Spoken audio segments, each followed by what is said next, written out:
গাছ থেকে পাকা আম পেড়ে আমরা খাচ্ছি। দেখেন কি সুন্দর, পাবেলা খুব মিষ্টি করে খাচ্ছে।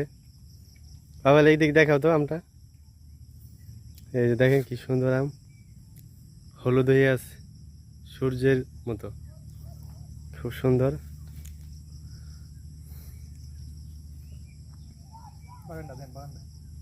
এই যে দেখেন আম বাগান, আম বাগানটা খুবই সুন্দর। এখানে না হইলেও 1500 থেকে 2000 গাছের মতো আছে আম গাছ।